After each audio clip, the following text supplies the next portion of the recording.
하나님 아버지 감사드립니다. 이 시간 하나님의 말씀을 듣기 원합니다. 성령 하나님 이곳 가운데 친히 임재하여 주시옵소서.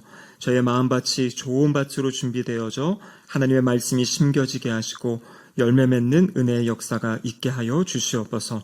설교자 입술을 주장하시사 하나님의 말씀이 온전히 선포되게 하여 주시옵소서. 예수님의 이름으로 기도드립니다. 아멘. 네, 한 주간 평안하셨습니까? 이제 날씨가 많이 이제 가을 날씨 참 좋은 것 같습니다. 약간 쌀쌀한 것 같기도 한데요. 환절기에 건강 조심하시기를 바랍니다. 우리는 지금 9월 달부터 로마서 말씀을 함께 또 살펴보고 있습니다. 특별히 지난주 말씀은 즉 거룩한 산 제물로 우리의 삶을 드려야 된다라는 그 내용의 첫 번째로 교회 안에서 성도들 간에 어떻게 거룩한 산 제물로 우리의 삶을 드려야 되는지에 대한 말씀을 나눴습니다. 교회는 성경에서 이야기하는 것은 예수 그리스도의 몸이다. 한 몸이고 가족 공동체다 이렇게 이야기했죠. 그래서 교회 안에서 제일 중요한 것은 서로가 서로를 형제와 자매로 사랑하는 것이다. 그것이 바로 지난 시간에 살펴본 로마서 12장 4절에서 13절까지의 말씀입니다. 오늘 우리가 살펴볼 내용은 그럼 교회 안에서 그렇게 살아가는 것과 함께 세상에 나가서 믿지 않는 사람들과 살아갈 때 어떠한 마음을 가지고 또 어떠한 말씀을 가지고 살아야 되는지 그 인간관계에 대한 원리를 말씀해주고 계십니다. 세상에서 거룩한 산 제물로 우리의 삶을 드리는 그 삶의 원리, 제일 중요한 말씀이 오늘 우리가 읽은 12장 21절 마지막 절 말씀인데요. 다시 한번 같이 읽어보도록 하겠습니다. 악에게 지지 말고 선으로 악을 이기라. 아멘. 여기 보면 지지 말고 이기는 삶을 살아야 된다 이렇게 말씀하시는데요. 이 말을 다른 말로 이야기하면 세상 사람들과 똑같아지지 말아라. 세상 사람과 같이 똑같이 악해지지 말아라. 그것을 이야기하고 있습니다. 그럼 세상 사람들은요, 악한 일을 악한 일로 대하고 살아가요.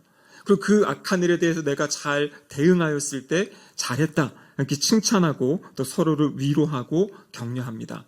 근데 하나님의 법은 그렇지 않아요.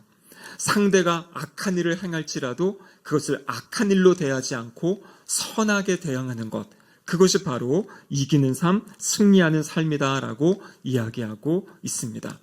그럼 이 땅을 살아가다 보면 나는 사람들에게 잘 대하고 또 사람들을 잘 섬긴다고 생각하는데 그들이 오해할 때도 있고 또 때로는 시기할 때도 있고 또 무엇인가 마음에 들지 않아서 우리를 힘들게 하고 괴롭게 하는 그런 일들을 경험하게 됩니다.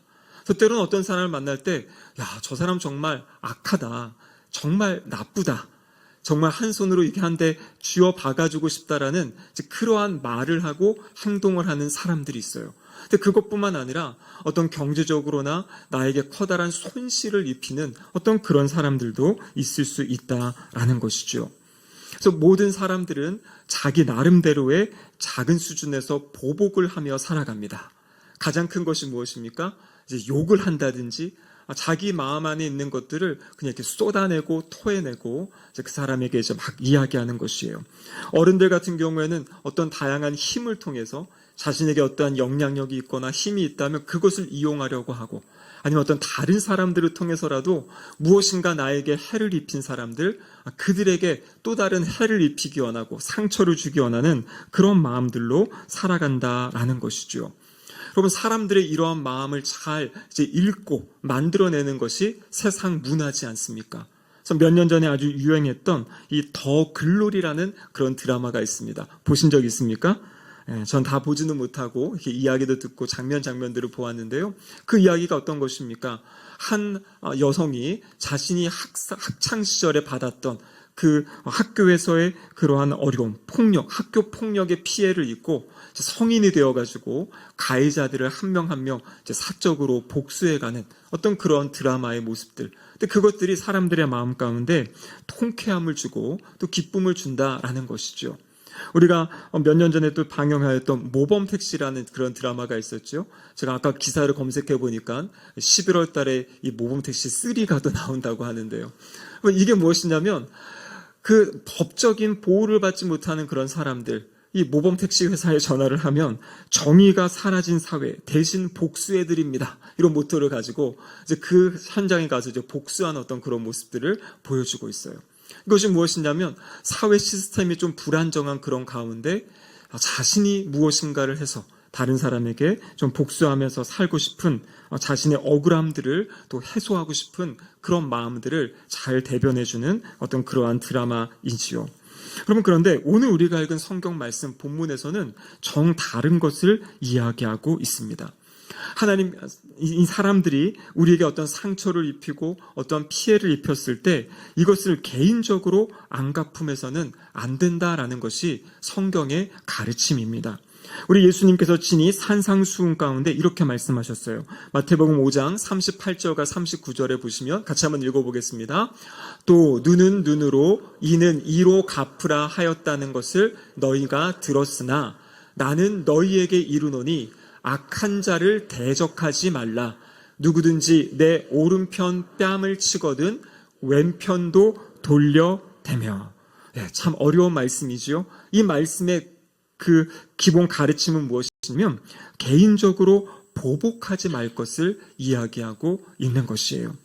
그래서 오늘 아까 저희가 살펴본 로마서 12장 21절에 보면 악에게 지지 말아라 이렇게 말씀하셨어요. 근데 악에게 지지 않는다. 어떤 것이 악에 지지 않는 거냐면요. 로마서 12장 17절 말씀에 보면 그것을 이렇게 설명해 주십니다. 같이 한번 읽어보겠습니다.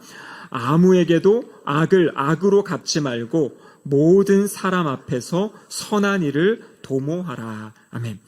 악에게 진다는 것은 무엇이냐면 악을 악으로 갚는 것. 이것이 바로 악에게 지는 것이에요. 보복하는 것, 이것이 악에게 지는 것입니다. 나에게 상처 준 사람에게 다시 상처를 주어서 그것을 되갚음한 것, 이것이 이긴 것이 아니라 하나님 말씀에 의하면 진 것이다. 이렇게 말씀하고 계세요. 그렇다면 누군가 나에게 악한 일을 행했을 때 우리는 어떻게 대처해야 되는가? 어떻게 이것을 이겨야 되는가? 선한 것으로, 선으로 악을 이겨야 되는가? 오늘 본문에 보면 두 가지를 우리에게 말씀해주고 계십니다. 첫 번째는 무엇이냐면요, 친히 원수를 갚지 말고 하나님의 진노하심에 맡겨라. 오늘 본문 19절 말씀 같이 한번 읽어보겠습니다.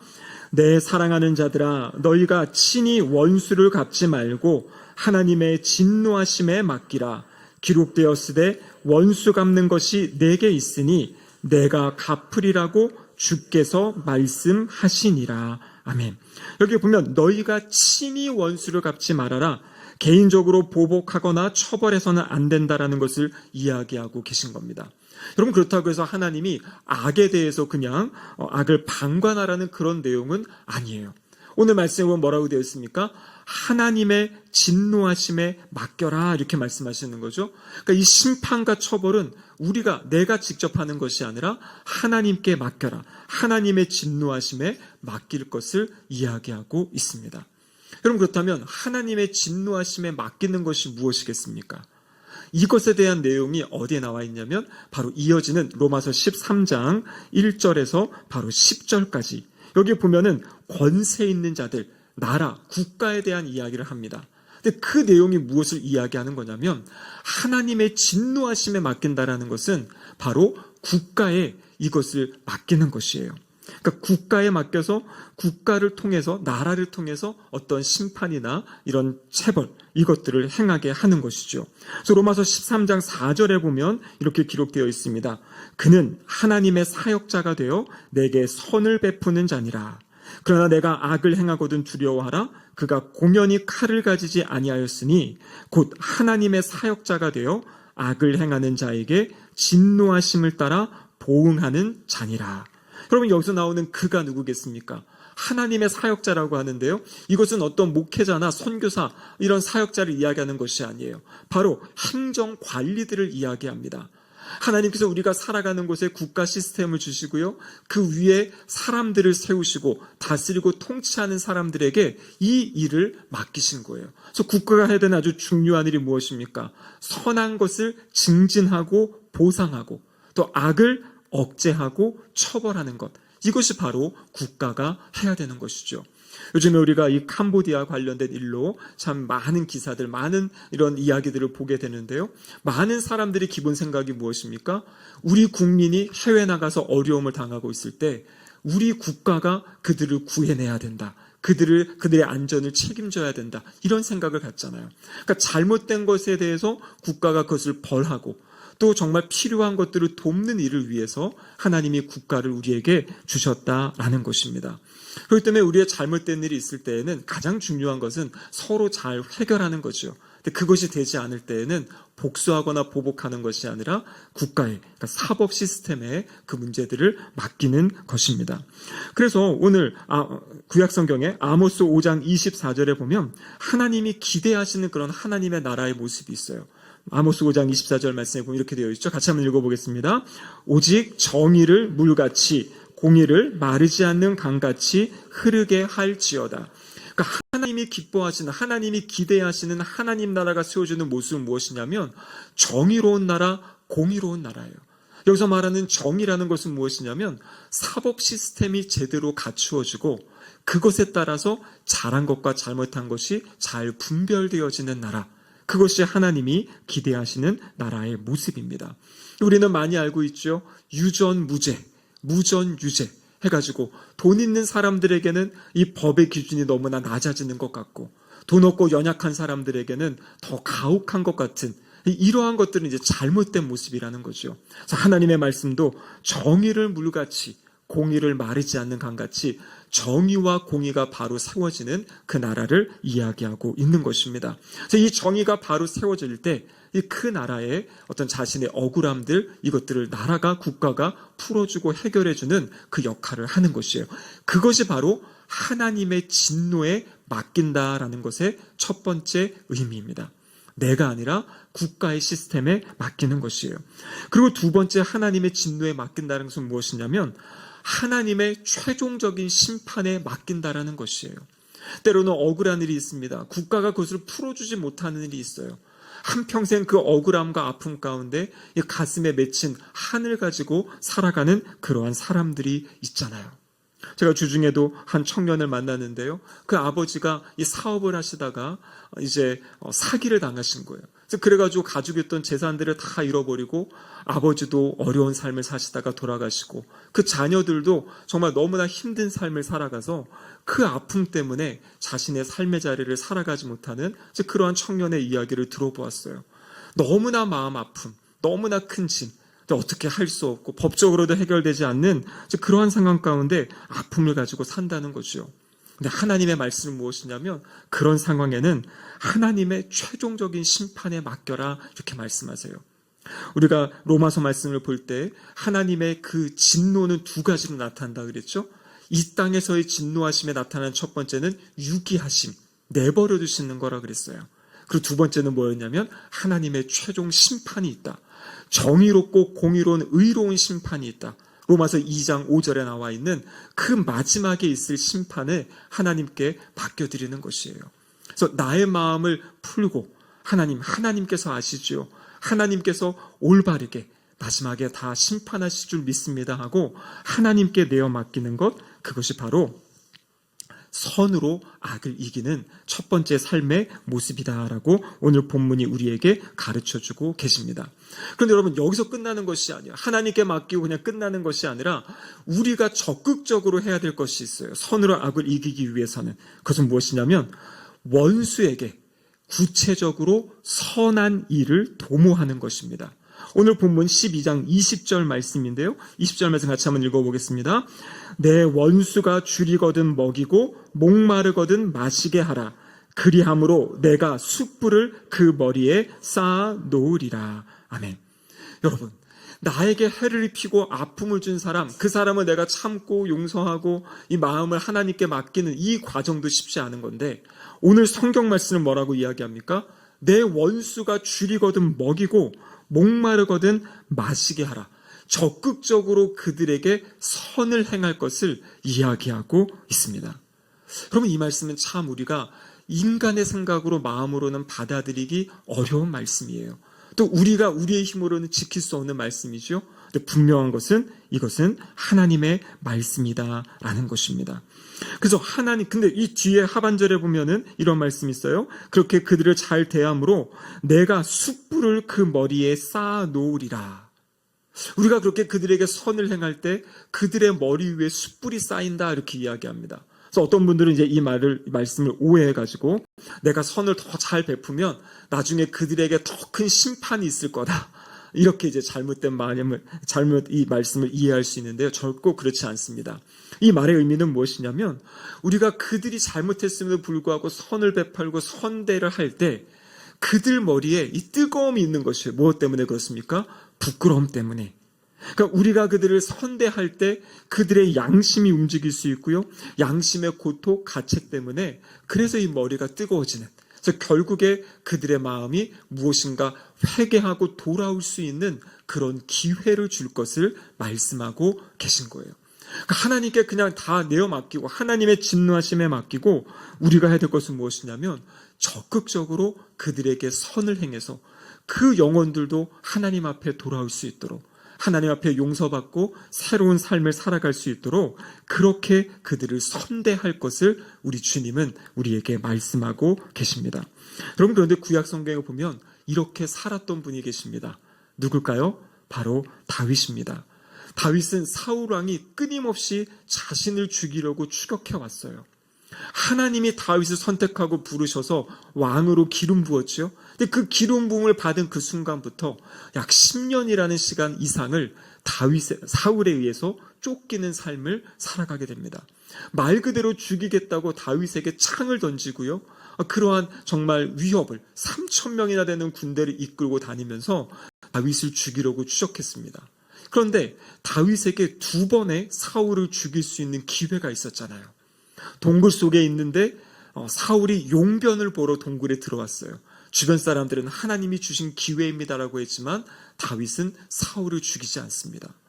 또 하나님께서 사울이 다윗을 잡으려고 와서 군대에 진을 치고 자고 있는데 그 진 한가운데 사울의 침상까지 다윗을 갈 수 있게 하셨어요.